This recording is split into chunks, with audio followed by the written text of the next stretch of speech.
উজানে ভারত থেকে আসা পানির কারণে লালমনিরহাটে তিস্তা নদীর পানি বিপদসীমা অতিক্রম করেছে। বন্যা সতর্কতা জারি করেছে পানি উন্নয়ন বোর্ড। এ নদীর ভারতের সিকিম রাজ্যে তিস্তা নদীর উপর নির্মিত জলবিদ্যুৎ কেন্দ্রের একটি অংশ পাহাড় ধসের কারণে গুড়িয়ে গেছে। মঙ্গলবার সকালে এই দুর্ঘটনা ঘটে। কেবল তাই নয়, এতে বিদ্যুৎ কেন্দ্রটির অন্যান্য স্টেশনগুলোও ঝুঁকির মুখে পড়েছে। পাহাড় থেকে ধস নামার একটি ভিডিও সামাজিক যোগাযোগ মাধ্যমে ছড়িয়ে পড়েছে। স্থানীয়রাই সেই ভিডিও শেয়ার করেছেন। বালুতারে তিস্তা নদীর জলবিদ্যুৎ কেন্দ্রের ওই পাওয়ার স্টেশনের উপরের পাহাড় ধসে পড়ে। এর ফলে পাহাড় সংলগ্ন ন্যাশনাল হাইড্রো ইলেকট্রিক পাওয়ার কর্পোরেশনের তিস্তা স্টেজ 5 বাঁধের পাওয়ার স্টেশন ভেঙে যায়।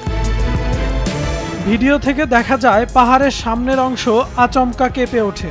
এরপর গাছগাছালি সহ ধসে পড়ে পাহাড়ের একাংশ। পাদদেশে অবস্থিত বিদ্যুৎ কেন্দ্রের পুরোটা ঢেকে যায় ধুলোয়। পাওয়ার স্টেশনের বৈদ্যুতিক পিলারের বেশ কয়েকটি মুহূর্তের মধ্যেই ভেঙে পড়ে। বাংলাদেশের লালমনিরহাট পানি উন্নয়ন বোর্ডের পাউবো নির্বাহী কর্মকর্তা সুনীল কুমার জানিয়েছেন, লালমনিরহাটের তিস্তা ব্যারেজের ডালিয়া পয়েন্টে পানির লেভেল 52.15 মিটার অতিক্রম করে 52.30 মিটার উপর দিয়ে প্রবাহিত হচ্ছে। তিস্তা নদীতে পানি বৃদ্ধি অব্যাহত আছে জানিয়ে তিনি বলেন, আজ রাতের মধ্যেই পানির লেভেল 50 সেন্টিমিটার উপরে উঠতে পারে।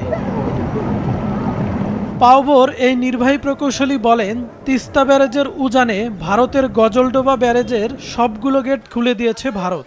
এবার বন্যা হলে নদী তীরবর্তী ও চরাঞ্চলের কৃষকরা মারাত্মক ক্ষতিগ্রস্ত হবেন।